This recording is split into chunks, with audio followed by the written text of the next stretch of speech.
So when you say backwards from the sun, you also mean planets. So Yeah, so if you're looking at your sun chart, it's the count, sun, huh?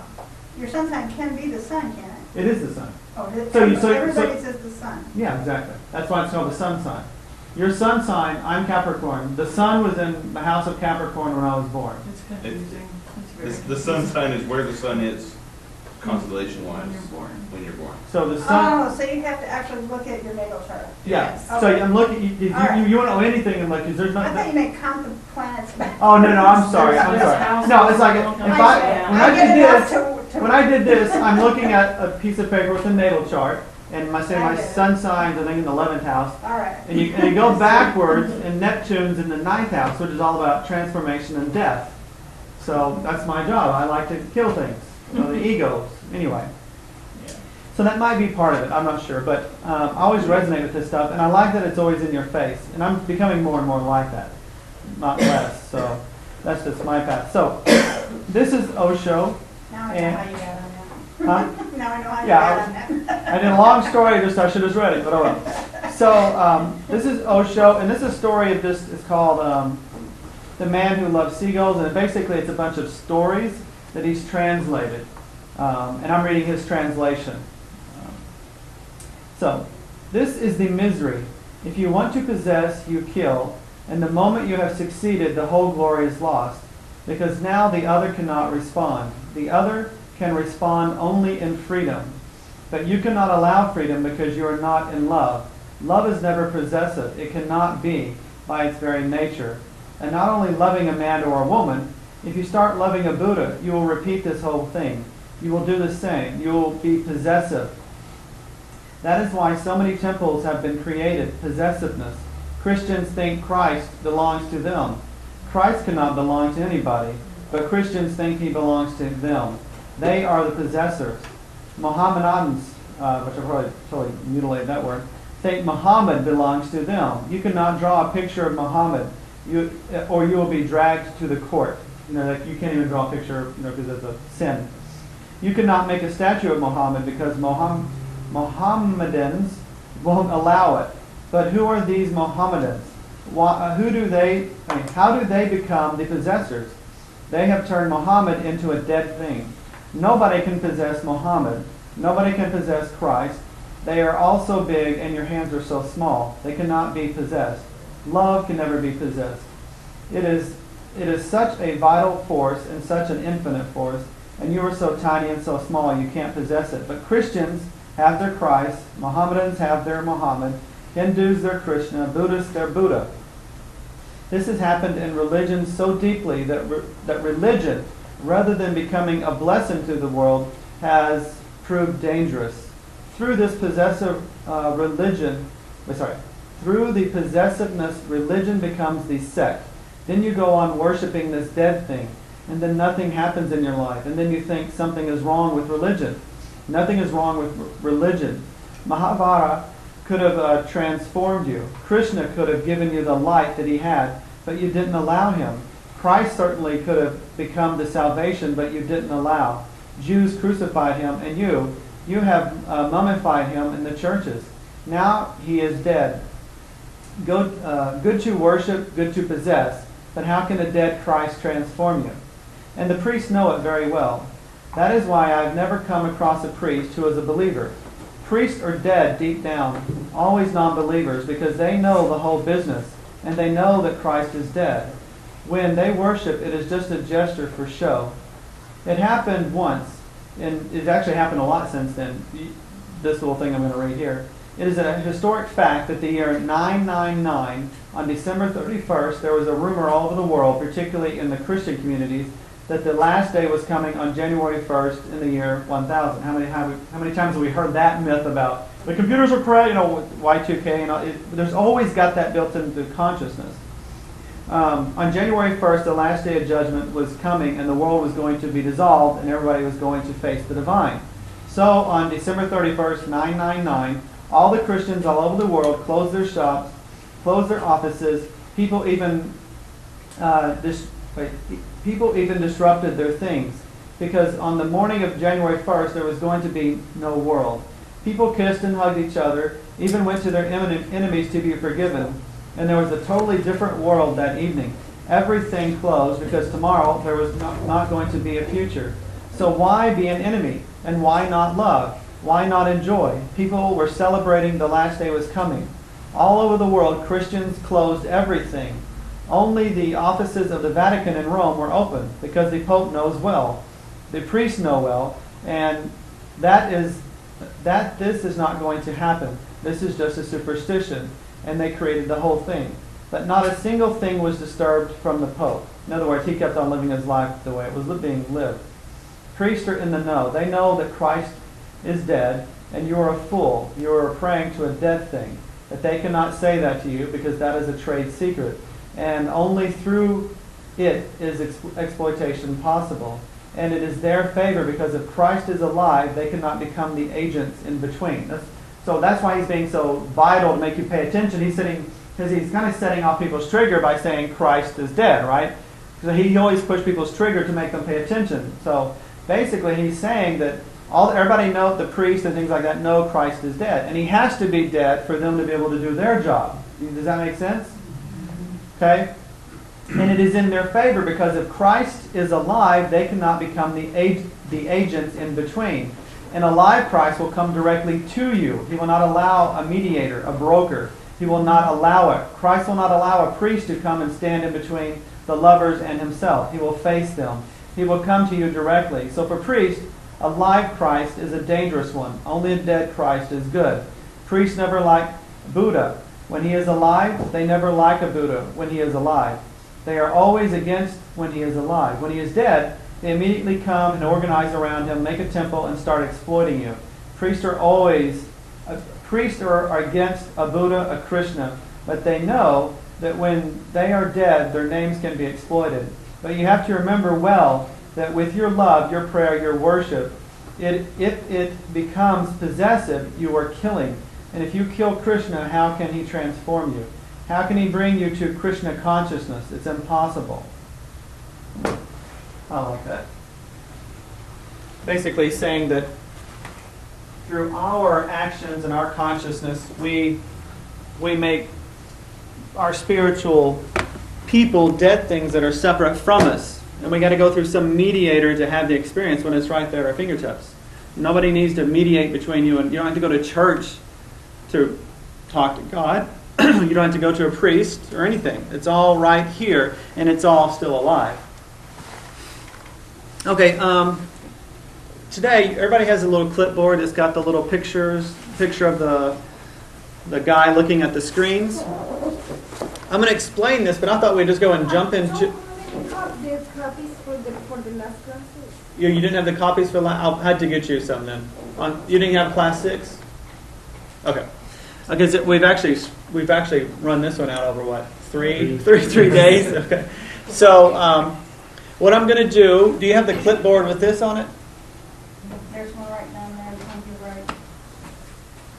I'm going to jump into this and then I'll go back and explaining it later, okay? Because I don't want to explain it too much because it may leave a little leeway here. So the idea of this little picture is this. Do y'all need it? Okay. There's this guy here looking, and he's projecting into reality, okay? That's what that's supposed to represent. And these are the screen that he's looking at the world with. There's screen 1 and screen 2. And what we're going to play with here as a group is money, okay? And what we're going to do in this little sheet you have is something you can play with on your own. Don't use it with this. You can use it later for yourself. Is we're going to look at money, and we're going to write down all the negative things that we can think about money. Okay? So as a group, we're going to play this. Anybody have any negative things to say about money? Now, it's got to be negative, nothing positive right now. Root of all evil. Huh? Root of all Okay. evil. Root of all evil. What did you say, Jim? Greed. It's green. Greed. Oh, green. Money stinks. I don't like green money. Move to Canada, you get purple and red. I kind of spelled evil as Elvis in a way, so we'll leave it like that. Anyway, Okay. You have to work hard to get it. work hard to get it. And you barely get enough. Not enough. Yeah. Not enough. Keep going.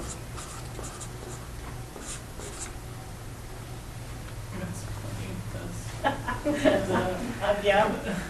Does that sum it up? Jim said greed. Greedy. It makes people greedy. Money can't buy happiness. Oh, I like that. Money can't buy happiness.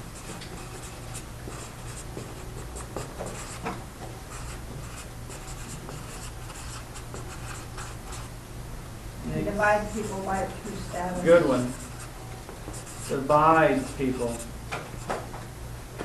Please forgive my spelling. My brain's not working. Divides people. I'll scribble small so you can't read it. No, that's even better. Anybody else got anything negative about money? Does not grow on trees. Yeah. Work hard for it. Yeah. That would go under not enough. Yeah. Yeah. Yeah. I think, I mean, somebody said- Yeah. This could be the same, similar to the divide people, but it can be used, I don't know how to word it, but power, it can be used to, what's the word? Control. Manipulate people. Yeah, well, Seems like the people that get it are the people that Abuse power, necessarily that's need it. the- Oh, that's an excellent one. Okay, the people that have it are what? I know people have lots of lists. Are what? Aren't the ones that usually, I mean, they don't have to work very hard to get it. Okay, give me some names. So people that have money are what? I mean, Lazy. Lazy. yeah, What else? or, They think they're deserving. yeah. Huh? They think they're deserving. Okay. There's arrogance. Arrogant. That's- Anything else? They're lazy and arrogant. I think the world revolves around them. Okay. Center of- that they're smarter than It all falls into everybody else. arrogance. Smarter. Okay. Yeah. Anything else? Okay. That they're benevolent dictators. They think they are. Or they're I mean, they're above the law. They're- Above- they think above the they're law. Good one. benevolent. Okay. I think that's enough. Huh? Illuminati. Illuminati.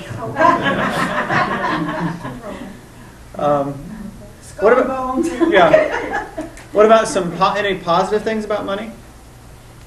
Money buys you options, freedom. Options. Makes the world go bones. Makes the world go round. That's not what the song says. What else? It gives you options. The world goes round. It relieves stress. Relief. Or not. Negative. Causes stress. Yeah, I can cause stress. Positive, it causes stress. It's actually a good medium of exchange, I Okay. think. Lifestyle? Lifestyle, exactly. Exchange.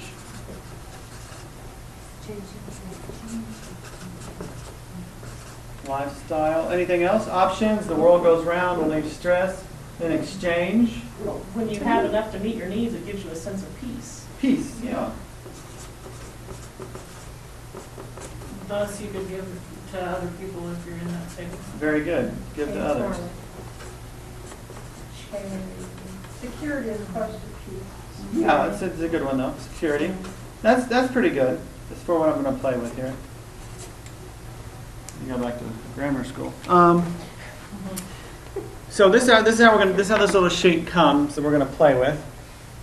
It's about, the main focus is to realize that here's what's the object in the world. Okay, so let's say there's money in my hand, and since it's all about consciousness, as soon as we interact with something, as soon as we interact with it, all of our programs and perceptions are being activated by that. Okay, if I've got a bunch of belief systems about blonde females with big boobs, then when I come into contact with a blonde female with big boobs, I'm going to go right into that. So just seeing them through that filter. Exactly. So what I wanted to do is pull out a money filter. So here's the real object, and here's the filter.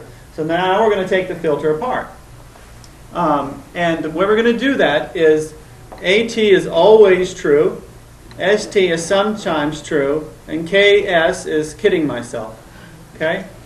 So, is it the root of all evil? Is that always true, sometimes true, or are you just kidding yourself?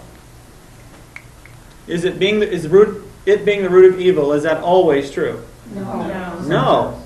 think it's Sometimes fine. true, or are we in agreement on No, sometimes? it's just the people who get it. It's not the money. It's the person who get it. Okay, so are we, and we're agreed that it's not always true. So between sometimes true and you're kidding yourself that it's evil, which one is it?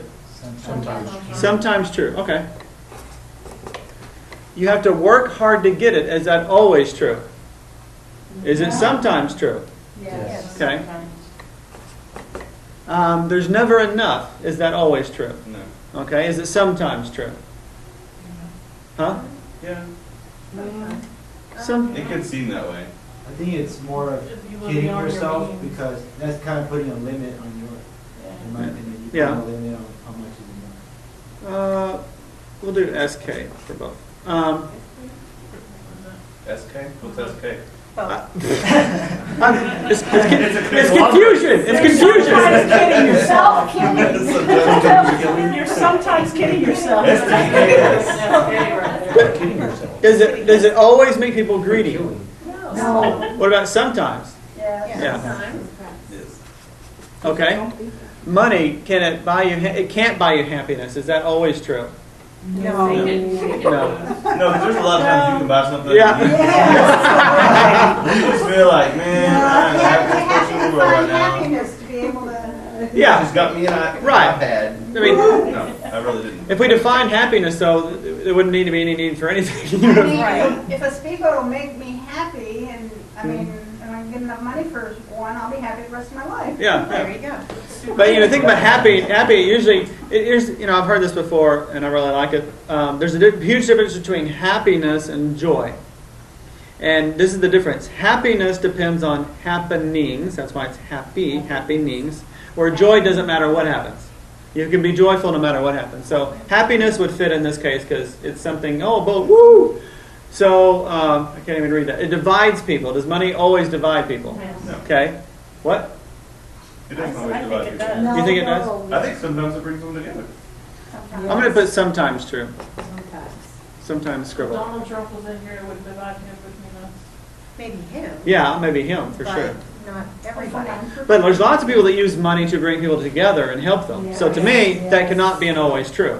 Because that's what I'm getting at is the thing about your filters is you got to take away the concept that they're true, especially all the ways. Because what happens is I'm trying to break the myth of something. People that have it are lazy, arrogant, and they're smarter. Is that always true? No. Kidding yourself. Yeah, that's almost a kidding yourself with that. What about the people think they're above the law? I'd say sometimes true, right? Not always true. Can it cause stress? Yeah, but not always. Sometimes. Yeah, sometimes true. So out of all these negative things, none of them are always true. So it means that this filter is crap because that means if I'm viewing it through this filter and I'm trying to label it, you cannot label something unless you can say it's this. Okay? Bless you. A proper label that really fits has to be always true. Otherwise, you cannot label it. It means it fluctuates. So there's always true or it's not always true. And which is it? And this is a concept about absolutes because we tend to think in our limited consciousness as things are absolute. In other words, money is this and that's it. So money gives you options. I would say that's, Always true. yeah, There's never a time when it doesn't give you an option. okay. It makes the world go round. I'd say sometimes true. Sometimes. I mean, if we didn't have money, maybe use coconuts. I don't know. It relieves stress. I would say sometimes true, because sometimes it can cause stress, right? If it causes if the cost is money, yes, it would release it to us. Yep. Rich women live longer. It's a research study fact. Cool. It's how people exchange things. Yes. I would say that's always true, at least in money's perspective. Not that that's the only thing. Right. It improves your lifestyle. Yes. Was that always true or sometimes true? Sometimes. Sometimes. Sometimes true. Okay. It brings peace if you have enough of it. I'd say that's a sometimes true because I hear there's lots of people out there that got a bunch of money and they're They're stressed. miserable little cusses. So, It helps you give to others. That's definitely sometimes true, but it doesn't mean everybody that has money. Yeah.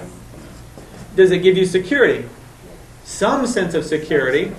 You know, if you can buy anything and anybody, then yeah, but not completely. So money, the only absolute truth that we came out about money is it gives you options and it's an exchange. That's the truth of it.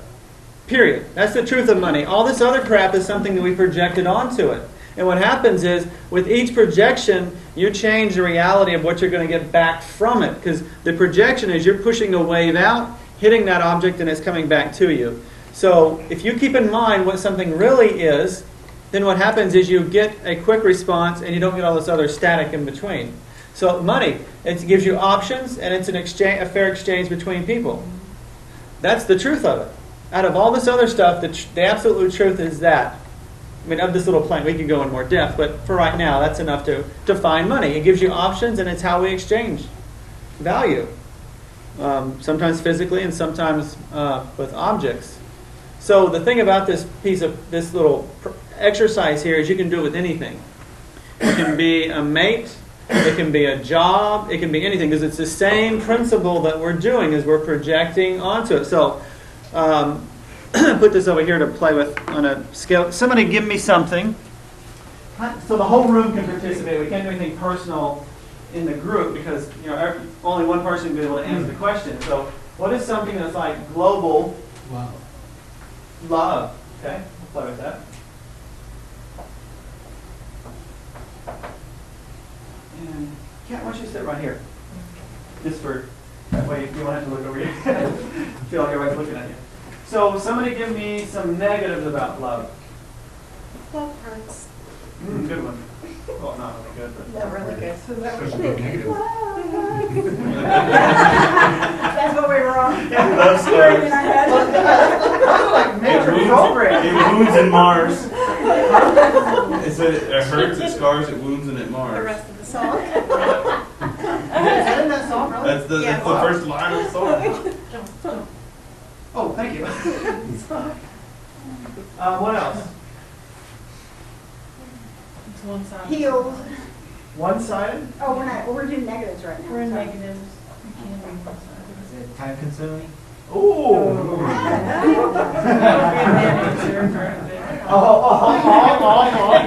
Man answer. Consuming, am I doing that right? Yes. S. S-U-M-I-N-G. I'm sorry. Can we use controlling? Yeah, definitely. Compromising. Ooh. No. Can also be manipulative. And restricted. Blind. Controlling. Lie. Blind. Blind. Yeah. What else? At least it's Constricting. Destructive. Yeah. Lies. Lies.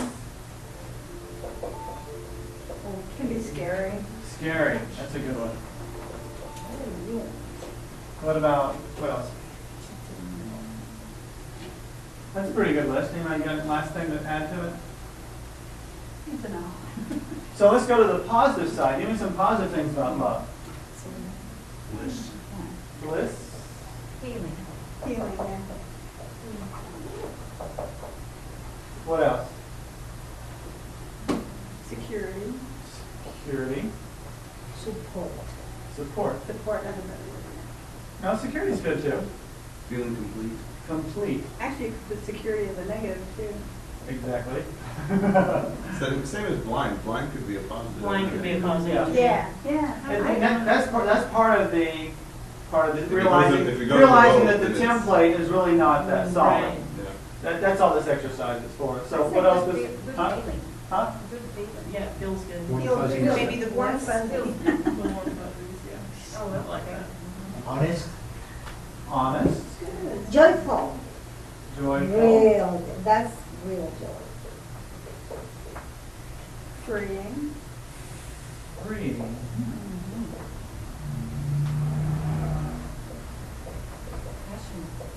Passion. Prison. Yeah, I could go back and forth. Probably. Yeah.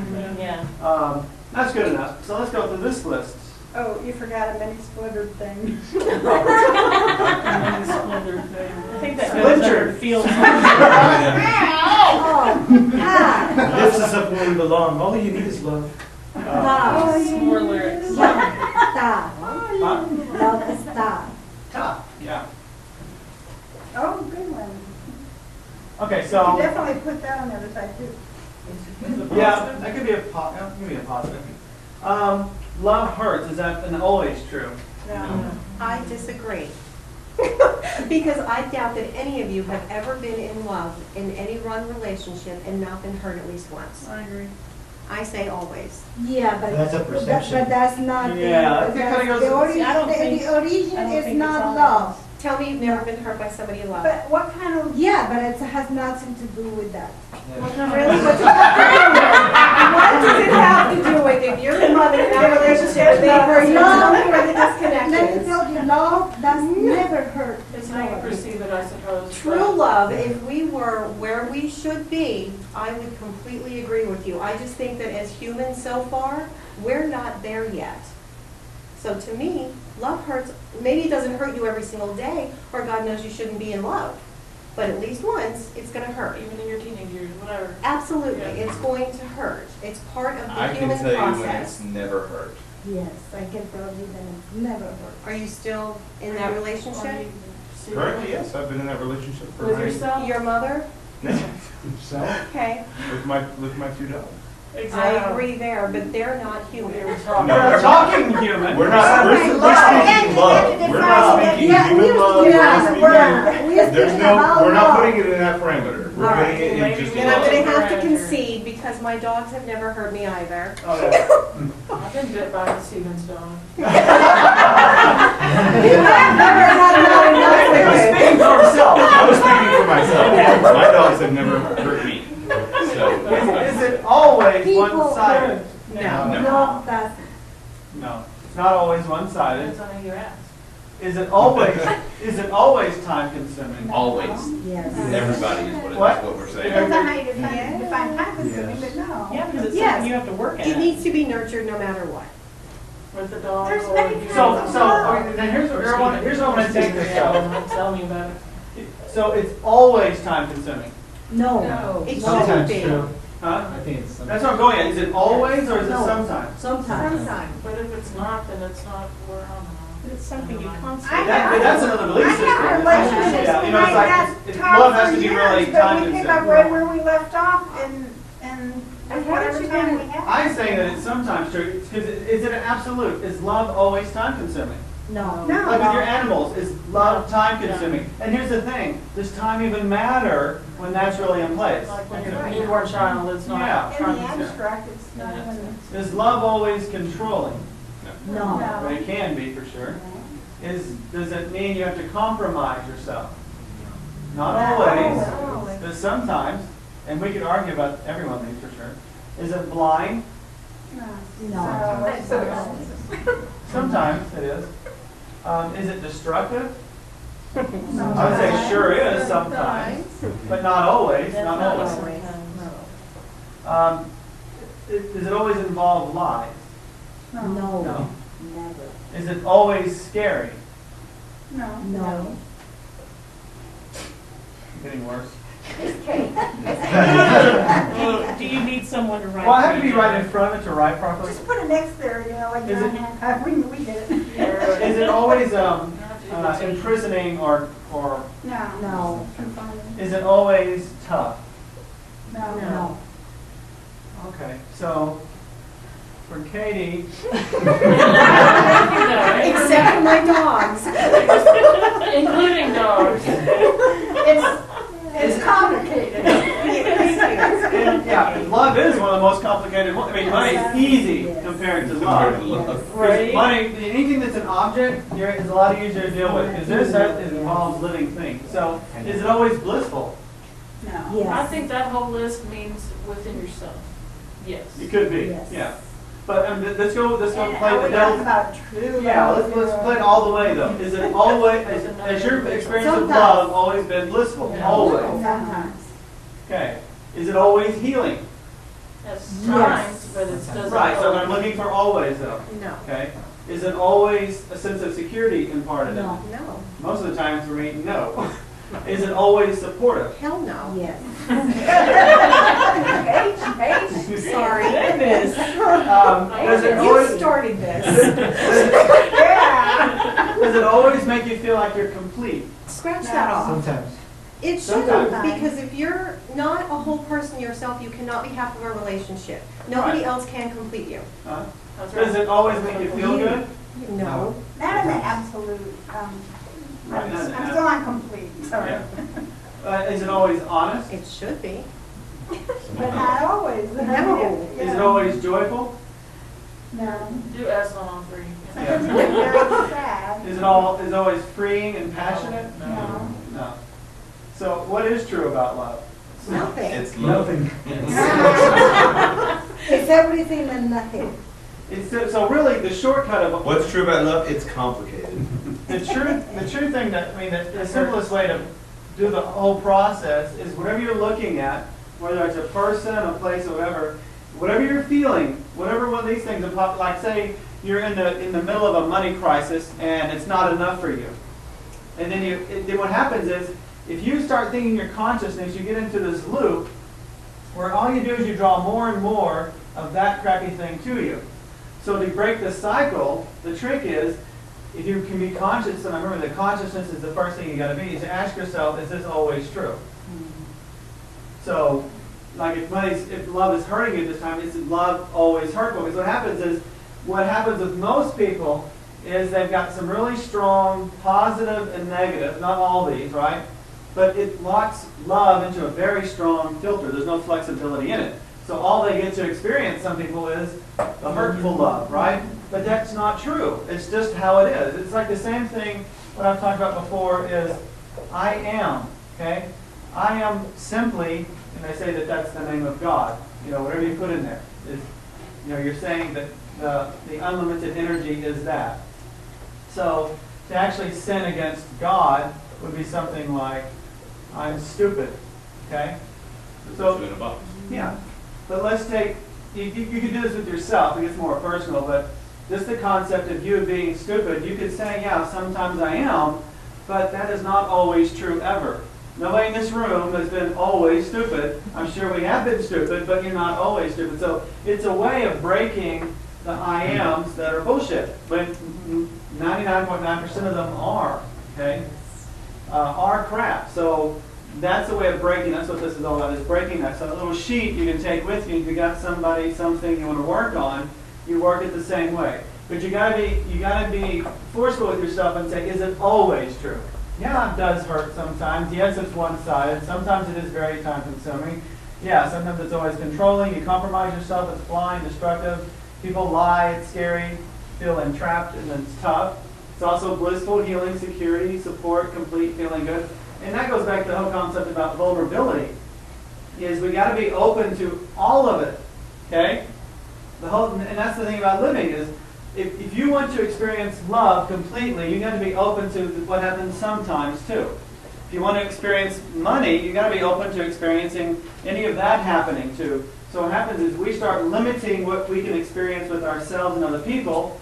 And just like we talked about Thursday, to be honest, people really prefer to have codependent relationships. We actually want our partners to be somewhat lame so that we can be lame.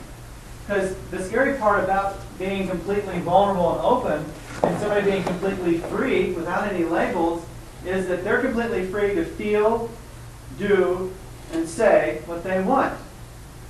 Which means what to all of us? That all of us can be hurt, disappointed, and let down.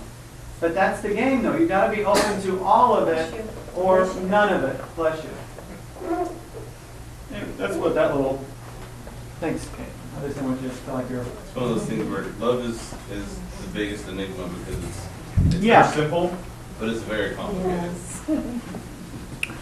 In a way, you could actually say it goes back to this. It gives you options and it's an exchange. Yeah. Yes, Not a bad exactly. answer, yeah. And you could say those are always true. So, Let me backtrack and make sure I don't want to cover anything else right here.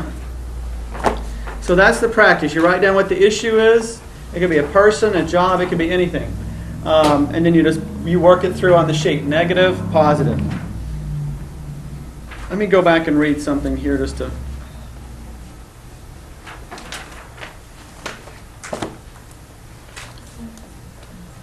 I'm going to go back to... I'm going to break down the absolute truth and everything. I'm going to read this from the pamphlet of information. So, like I wrote this years ago, so this will probably help me solidify a little bit more about this. This is on, if you've got your pamphlets with you, it's that next page. Oh, yeah, it's on the clipboard too. So I'm going ahead and skipping to number 4, just to, because we already did all the other exercise. Absolutely are always true. This is something that is always true. If an absolute truth is extremely negative, like physical abuse, then you need to seriously think about doing a number 3, which is leaving. And I'll get to number 3 in a second. That's not to say that something has to be extremely negative for it to be okay for you to remove yourself from the situation.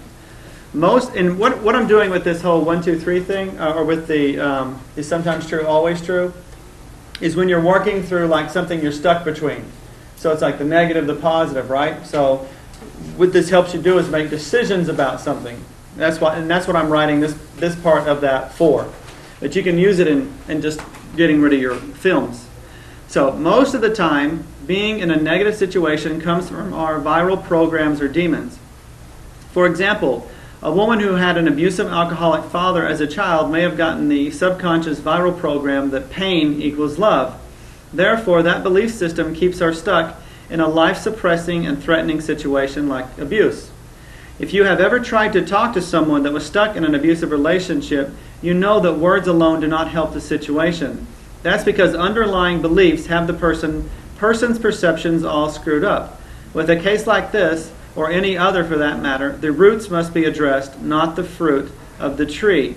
As long as a tree stands, it will continue to bear fruit. And that whole tree fruit thing, some of you have heard me say that, some of you haven't, but you know, seeds cause the tree to grow, then you have fruit coming from the seed. Well, you can sit there and pull all the fruit off, but eventually that seed's going to reproduce fruit again. So ideally, you go to the root and you take out the whole thing. But words alone in certain situations don't take that away. An aha does, okay? And the way life is designed to happen is that when some abusive person is attracts an abusive relationship to them, they're trying in an unconscious way, not consciously knowing it, the universe is bringing that to them to crack that root open so that it can have an aha, and then they shift. Like, I don't have to be treated like shit to get love, okay? And you can't just walk up to somebody and say that. Sometimes you have to bypass the mind, and that's the hardest part of quote-unquote spiritual awakening, is you can't make that happen for somebody. There's tricks to get people to do that, but it's hard to just come up to somebody and tell them what's wrong, because they're going to fight you if they got strong belief systems. So that's what that's about. Sometimes true. These may be rooted in beliefs, perceptions, or not. They have to really work these through your mind a little more and decide what you want, need, or desire. So again, this whole process I created was like you're trying to decide between something, but you can use it for any type of filter. Like in a relationship, you can write the person's name up here. And you write all the negative things about the person you're experiencing. Obviously, you wouldn't be drawn to do this unless you were having that going on, right? So you write all the negatives about the person, and then you search as far as you can to find the positives. And then you go through and you try to find out what is really true about that person, underlying all of it. And this y'all have heard me say this before, but in any situation there are 3 things that we have options to do. And these are the options. Number 1 is you change yourself. So in other words, you're in a situation, a relationship, a job, whatever it is, because everything in this reality is a relationship. So any relationship that you're in that you're not feeling comfortable in, this is what's up for you. You can change yourself. In most cases, using energy work to change yourself, your worn out perceptions and beliefs, makes most situations better. Okay? But what happens now is if you change yourself, you might find that there's only a level that you want to go to change yourself. Then it requires the other person to change, right? Change the situation. It is damn near impossible to change another person. change the situation really refers to compromise. Let's say someone is blasting the radio in your house, you don't like the music, and you want to relax. Changing the situation would be something like talking to the other person and expressing your needs while you still consider theirs. So in other words, you're in this negative situation where there's a lot of loud music and you're trying to study. Let's say you have a roommate, okay? So it doesn't have to be an intimate relationship. You have a roommate, they're playing really loud music and you're trying to study, and you've done all you could. You put in some earplugs, but it's still bothering you, so you've changed yourself as far as you can in the situation. So you go and talk to that person. It's like, hey man, could you turn that down? So changing the situation would be something like talking with the other person, expressing your needs while still considering theirs. It's called an adult relationship. If the person or situation, like a job, refuses to change, then maybe it's time to consider number 3. So you've done all you could. The other person or parties involved did all they're willing to do, and you can't make anybody do anything, and you're still uncomfortable. That only leaves you with one option, right? Somebody can give me another option in the situation. You either change yourself, you cooperate with the environment, which means somebody's helping change with you, or you leave the situation. Leaving the situation is overused for the most part. Now, let me clarify here. It's not just about giving an excuse like, oh, I'm out of here, right? Sometimes we'll use that instead of working on something we're supposed to be working on. Things get a little difficult and you're ready to bail. To grow, it is important to first look at yourself to see if you can change things about you that are negative. So you've already checked yourself, you've already done the tapping, changed your issues, or you look at the situation and you try to find a mutual compromise. If that doesn't work, then if changing yourself in the situation is not working, then by all means get the hell out, because staying in a bad situation drains the mind, the body, and the spirit. And we all get stuck in situations. That's always true. Yeah. Yes, Margaret. Yes, you know how like it's almost a thing where you can say that nothing can really change you by yourself. Yeah. How would this apply? Like you know what I'm trying to say? Yeah. Okay. It goes perfectly at that. So only you can change yourself, right? So number 1 perfectly fits that, right? So number 2, it's because we are interacting with the world. Okay, we're all one being on one level because we're living in a dualistic world, and the whole idea is to marry that we're all one thing, but we're also individuals, and each individual needs certain things. And the crazy thing about reality are the intimate relationships where we should be like more one with somebody, are the relationships where we typically want more from someone. That's the crazy paradigm there, right? Friends, if they're late to a dinner, like say you're dating someone and this the second date you're going on and they're 30 minutes late, well, you start getting irritated and agitated and you're nervous and you get angry and you're like, what's up? And then if your friend, who you've been friends with for a long time, they're like an hour late to lunch, you kind of, you make a joke with them, some smart ass thing, and you're over it, right? So the crazy thing about intimate relationships is we all want something more out of intimate relationships, but that's where we're supposed to be more connected. Anyway, back to Margarito, is, yeah, we have to be aware of ourselves being part of a whole, but also our own needs. So you're changing yourself in the situation. If you're still uncomfortable, you have to acknowledge if you're uncomfortable. If you've done everything within yourself to change that, then you are interacting with a reality here. It's not like I'm just going to walk through the world and let people crap on me if it doesn't feel good. So then you talk to the environment or the person. You say, hey, this is my beef, this is my problem. Can we work this out? If there cannot be a compromise, then to me, you have to change yourself by changing the circumstance that you're in. And sometimes that can take a while. Like say, if you don't like the job you're in, the job you're working, maybe it's going to take you a couple of months or years to work at a job or to get the learning to change that, right? But you've decided to make that change, not stay in the situation. So sometimes you don't just simply disappear from the situation, you're slowly walking away from it, but you're still having to change yourself only. You're only going to that other person to try to get them to work with you. Then you're compromising. You're changing yourself, they're trying to change themselves. And the thing about that, if you can't shake hands mutually, then it's not a healthy relationship anyway. Does that make sense? Yes, can I say something? Yeah, of course. I kind of went through this, and it's crazy that it's time to this right now. I had a partner for my gym, working out, and it always seemed that I had to change my schedule to meet his, with his kids and whatnot. And I was doing it for like 2-3 months, and now it's getting to the point where I was like, I still need to do my things as well, and it's just not meeting my needs. Right. But I just kept on kind of doing it, Mhm. and then I tried to change the situation, and I kind of kept on falling into this, and now it's to the point where today he texted me, he's like, I can't work out till 2, whatever, and I was like, you know what? I was like, you just want to do this separately, because it seems like I'm saving like an hour from my workout by just doing this.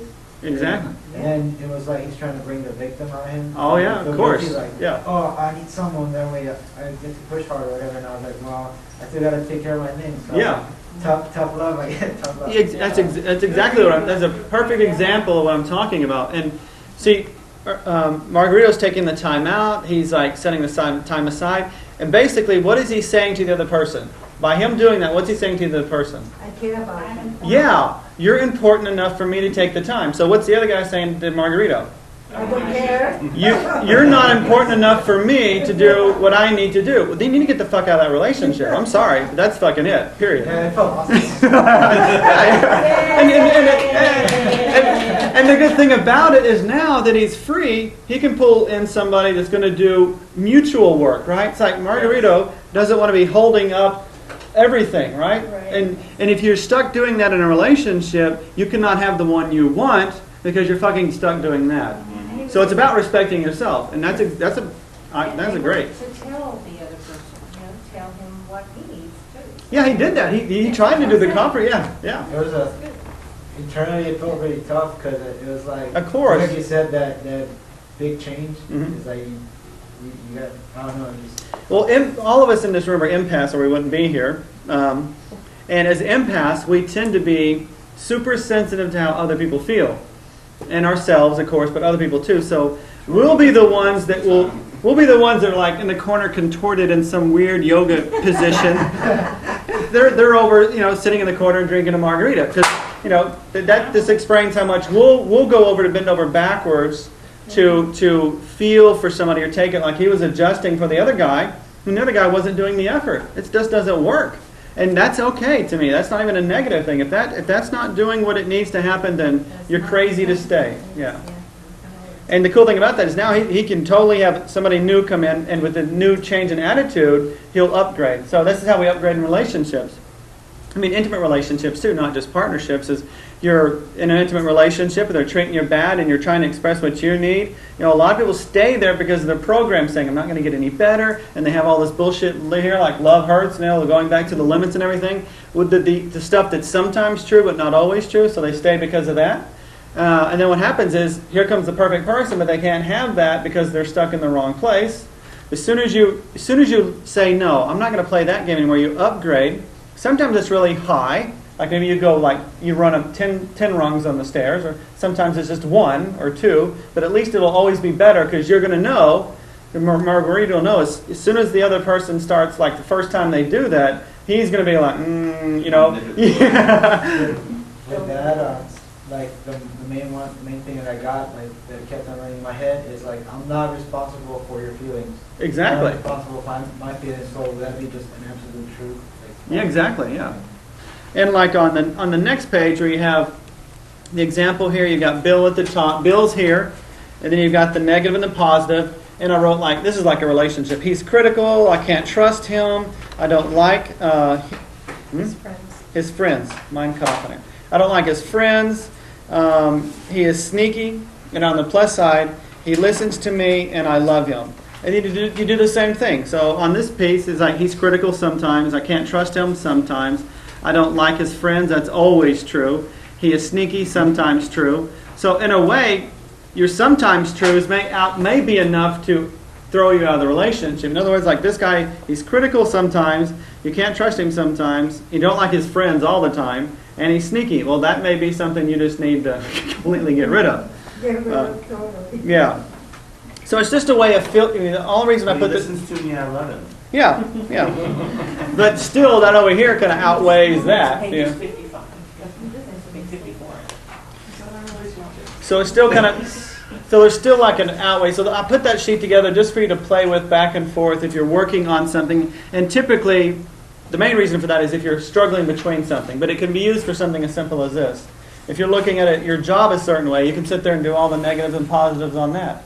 And if it's really negative, then maybe it's time for you to be looking for some job somewhere else. Even if that says, okay, I'm going to have to go to this training for a year to get out of that job. At least you've made the decision to start walking out the door.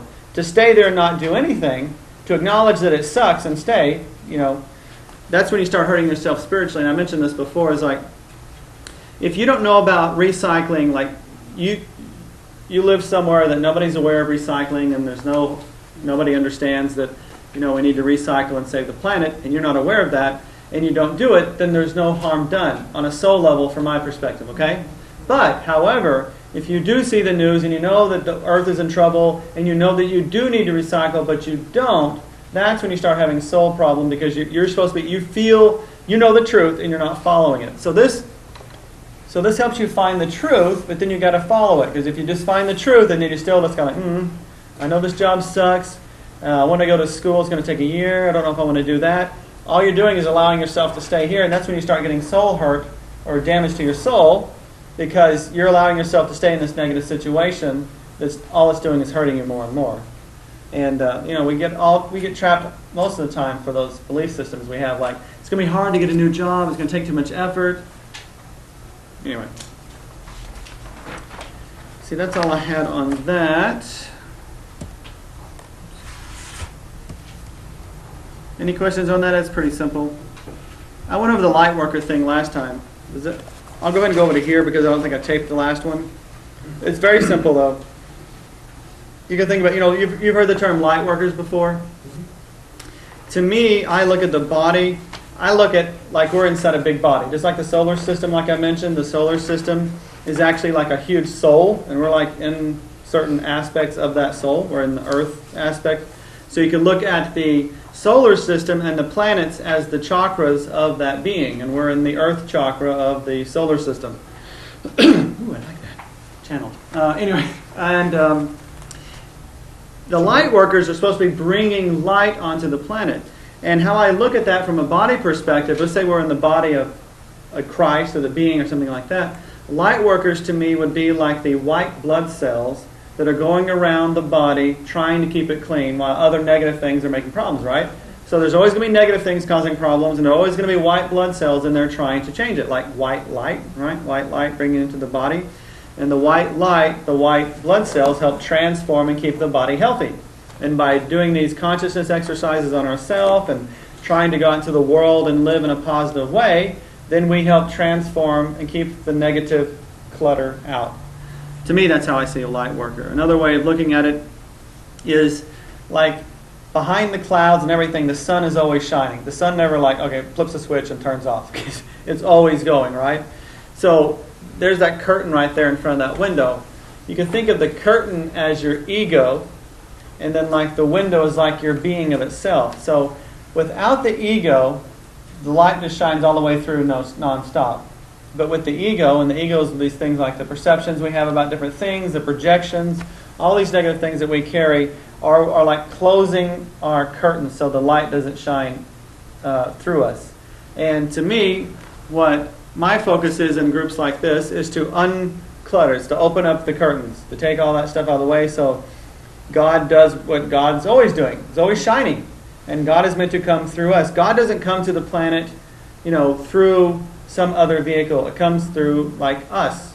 So if we want more God on the planet, we have to open up the shades and let God come through. It's not going to come through some magical porthole that we're praying to. No, it's going to come through us. We have to transform ourselves.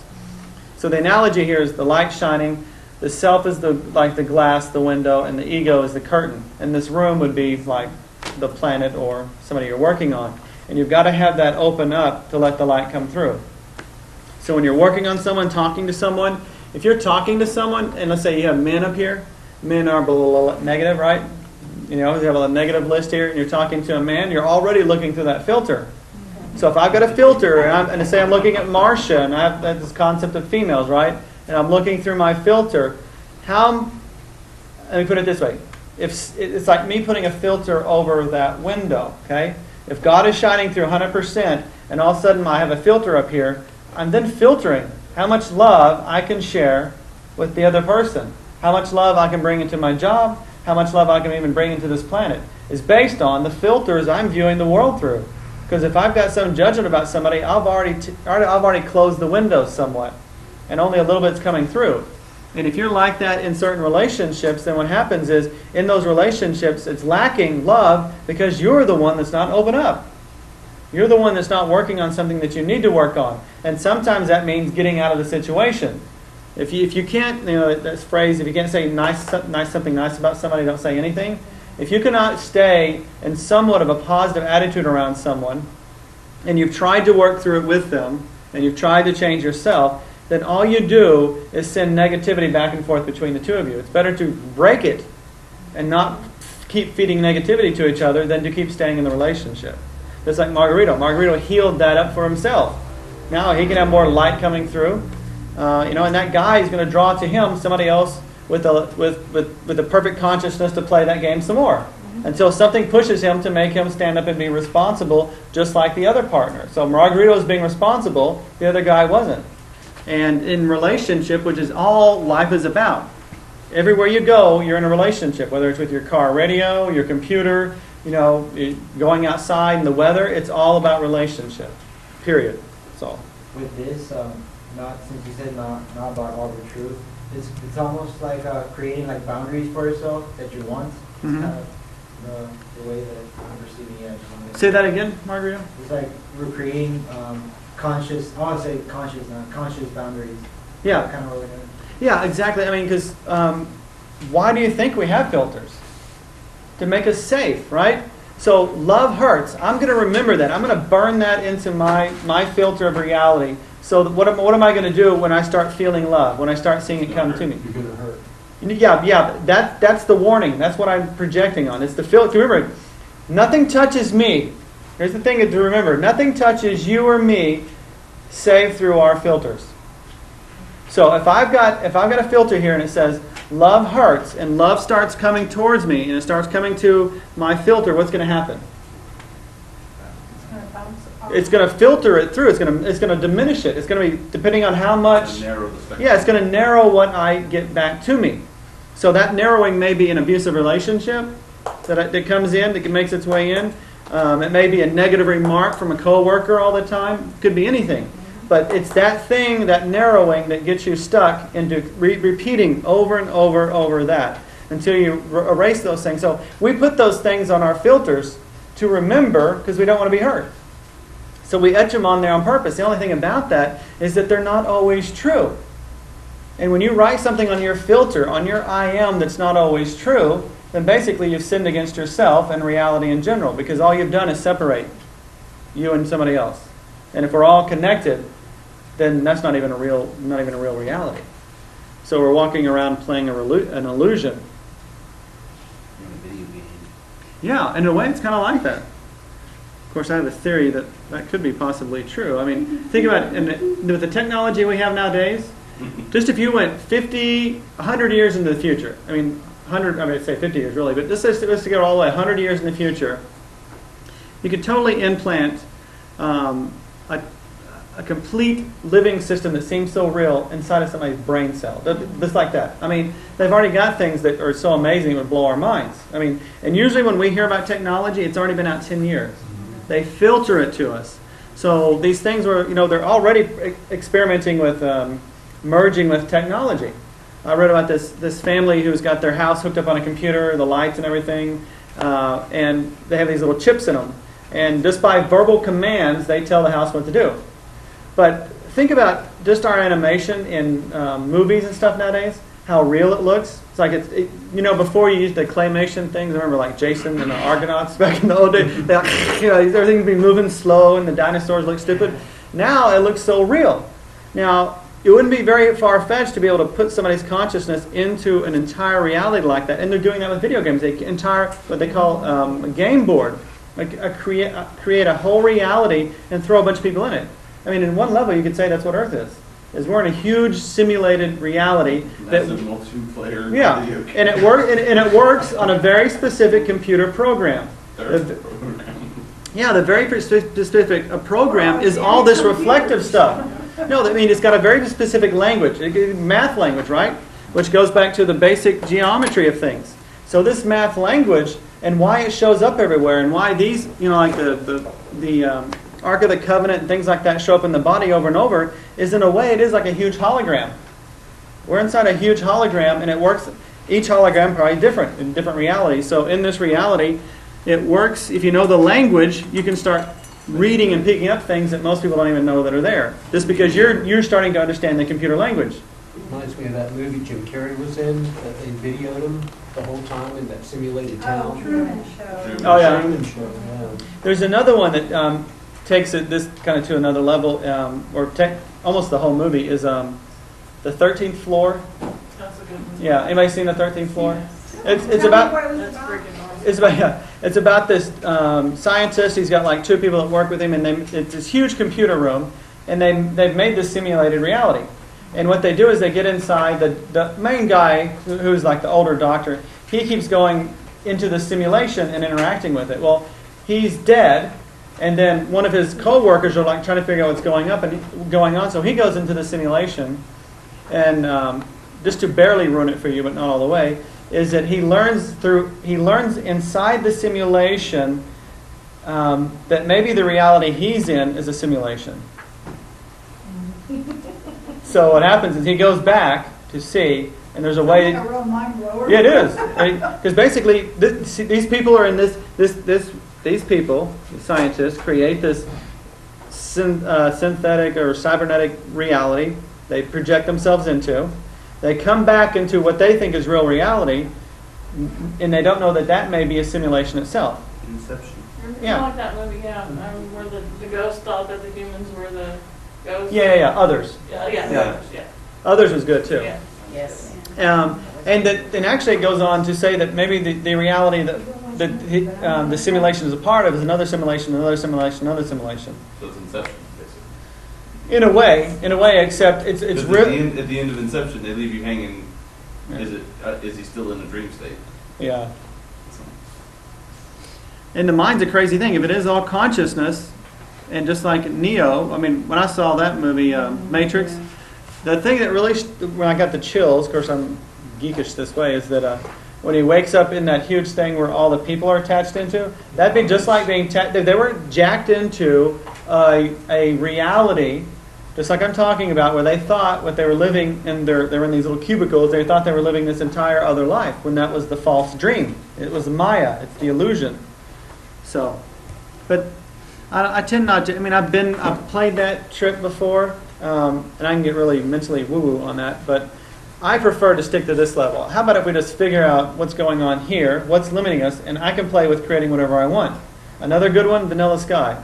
Vanilla Sky, the same concept. The guy gets frozen inside cryo stasis. Tom Selleck, not Tom Selleck, Tom Cruise. Yeah, that was Tom Cruise, and he gets frozen, and he has that same thing. And the guy that comes into that into his mind, and during that, when he's frozen, he's basically telling him he could have control and have whatever he wanted in that reality. But what happens is, based on his memories and his past experiences, he keeps creating these horrible experiences to have. But to me, that was a very metaphysical movie, because all that guy was, that technician that popped in to help him, was saying it didn't have to be that way. He could change it just by simply thinking something different. That Ashton Kutcher movie, I can't think of the name of it. Butterfly Effect.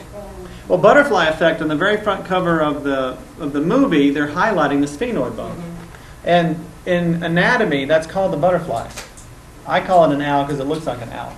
So that little golden sphenoid bone that's right here, which I'm touching what part of my head right here? What's this called? Temple. The temple, the Ark of the Covenant, right here where I'm touching is the tip of the sphenoid bone. So I'm touching the temple. I'm also touching the sphenoid inside the temple. And you notice most temples have these huge dome, right? It's a mimicking thing. It's mimicking the mind that we have. And we can tune into any reality simply by being aware of it. However, what locks us into certain restrictions or certain realities or certain dimensions is all this crap that I'm working on. I'm working on busting that code for myself. And that can be for simply living a better life that you want, or going way, way beyond. You know, whatever level you want to play that on. Did I cover this? I did cover this a little bit last time.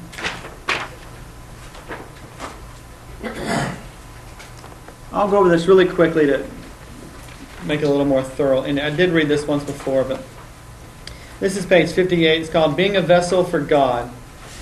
This is Jesus saying, says, I can of myself do nothing. It is the Father in me that doeth the work. And this is speaking back to that concept of my ego being away, God shining through. I'm not filtering my templates. I'm not judging the person before me if my hands are on them. I'm just letting the love come through, the light come through. That's where the healing happens. I get out of the way. And most of the time when I'm tapping and I'm getting stuff, that's not coming from my mind. I mean, I may get the credit that I came up with that, but it's really not my mind. I'm just opening my little door, and then things come in.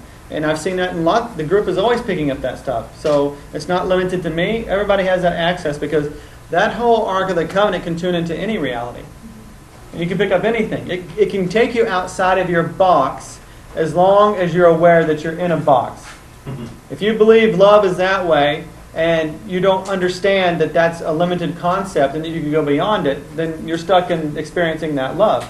But you don't have to experience that love. You can experience whatever you want. So, these are things that interfere with God working through you completely.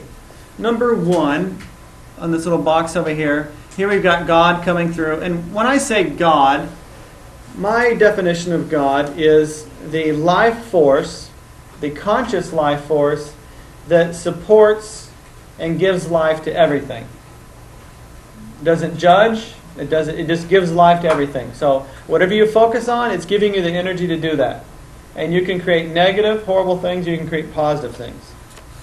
The left hemisphere of the brain stores knowledge you have gained. So all through your life, you're storing stuff in your left masculine brain. If your left brain is too active, it interferes with the way spirit can work through you. So the spirit, you could actually say, kind of comes in through the right side of the brain, through the feminine. Remember, feminine is what? Open and receptive, right? Just like in the sexual act, the female receives the man, right? So it's like God comes into the female, uses the knowledge that the masculine brain may have collected, if so, not always, but whatever you've studied, you don't want to go by it. Like, this is why Western medicine and Eastern medicine are so much different. Western medicine says, oh, I have here in my little masculine mental filing cabinet that if you have high blood pressure, it's either this, this, this. Okay? Right. I'm going to treat you this, this, this. Well, you're missing half the picture. If you open up to spirit working and using you properly, spirit comes in and says, oh, well, that's part of the problem, but the biggest problem is in this filing cabinet that's dusty that you forgot about, and it has to do with her mother. You know, you can't do that if you're going strictly by a masculine brain. Okay? The spirit has to work through you. If your left brain is too active, it interferes with the way your spirit can work through you. This is because only half of the brain can be dominant at any given time. Now, the thing about the left and right brain is you're never completely right-brained and you're never completely left-brained. Or we'd be idiots. Thank God we're not, to some degree. No, it's like you create that balance. Yeah, ideally you have a more and more balance, and the more you become aware of your limitations and your subconscious clutter, you actually start to have more balanced left and right brain. But this is the female. You wouldn't be completely right-brained. You still have a little masculine operating. If you're in your masculine mind, there's still a little intuition working there. Otherwise, it'd be horrible. It'd be worse than it is now on the planet, because get right into a masculine brain and there's no feminine there. Whoa, that'd be dangerous. And the opposite is also true. So, but if you can get into the zone, free of mental chatter, the two halves of your brain, I totally misspelled that, can synchronize and spirit works through you easily. Because ideally, spirit just doesn't come through and just kind of have you wave your arms, idiotically over somebody. No, it's using what you have. So it's got to come in and use both sides of your brain. So number one is you got to be open and not judging. So if you're judging someone or thinking about someone, you're projecting, which is that template and limiting. Two, if you have too many mental processes like judgment happening, and you're working on a client, it prevents your ability to pick up signals from the client. So this is this other picture on the far right, because you're not just picking up information from God, okay, spirit. You're also picking up information from who you're around. I mean, I know all the time where I'll be thinking of something, and and then it'll come to me through somebody else. Or somebody's thinking about something, and on the way home I'll pick up whatever it is, and it's like, oh, that's weird you brought that. I was just thinking about that. We have that. We're open to all these fields around it. It's not just God, it's everything. So if we're judging somebody or we're too much in our own mental processes, we can't hear what they're saying, and we can't get what God is trying to. So it's really, when you're working with someone, it's a three-way working. You're not doing the healing, and they're not just doing the receiving. It's all working together. And it's got to be, to work the best, everybody's got to be open. And the less mental you are, the more open you are. Your ability to go sit down. Mind chatter is just like static. It interferes with picking up and listening to clear station channels. So in other words, if you're thinking about what's for dinner and you're trying to pick up from the other person, it's going to interfere. Because every thought is like a wave. So if I'm sending a bunch of my personal thought waves out, I cannot... The information coming in has to work through that, right? So if a wave is going out from me and a wave is coming in, you cancel some of that out. So meditation is very powerful because it helps you get into that Zen state, like Margarita was talking about, where your brain left and right are balanced. You got to get into that Zen state where you're open and receptive to what's coming, and you're not thinking at all. If you, the practitioner, are in pain of the If you, the practitioner, are in pain, some of the energy coming through you will go to your pain. So in other words, sometimes it's best not to work on somebody else. If you're in the middle of some emotional trauma, or let's say you actually have some bad back pain or something, whatever energy is coming through you and you're working on someone, what happens is some of that's going to be going to you. And that's not horrible, but it limits what you're going to be able to do. The more pain you have, the less energy you have coming through you to the other person. And y'all have all heard that it's an Indian phrase, namaste. They usually say it in yoga. And it's this picture here I try to represent that we have God and we have energy coming through the other person and God's energy coming through you. When both of those people are when two people are completely open, and God is shining through all of us all the time, right? The only reason God doesn't show up is when we got some ego stuff. So if we're both completely open, two people are completely open, God is there. God shows up in between them because God's shining through both of them, right? And in Namaste, like they do in yoga, my favorite translation of Namaste is I honor that space in you, that when you are in that space in you, and I am in that space in me, we are one. And that's the ideal place. So it's basically self-gratification. Yeah, it is. I mean, in healing work is that way because I was talking about this earlier to Deborah. Is that one awesome thing about my job is I'm studying concepts and it shows up to me in my work because the world is a reflective mirror. So whatever you're working on shows up to you when you're working, whether it's massage or anything else. I do all this other tapping and stuff. So what happens if I'm working on something? Like last Thursday's group was perfect for me because I was going some of those exact same things. So I'm working on myself at the same time as working on other people. And why that gives it more power is because I'm noticing that. If you notice it, it brings more power to it because you realize you're working to transform yourself and the other person at the same time. And it's like somebody that's oblivious to that fact. It's like working on someone like it's their issue alone and they're screwed up. Well, if you're doing that, you've already separated yourself from the whole process. And it brings in the concept of compassion and understanding. And like when I was like being a little pushy with Marcia, I was being pushy to myself. I was full aware of I was talking to that part of me that's why I said I'm totally mental. I'm not trying to say I'm better or anything. So when I'm doing that, I'm doing it to myself too. It's like, okay, I know this is the same kind of shit that trips me up. So, you know what I mean? That awareness helps move beyond that. And since we got some time, we're going to take the time to do one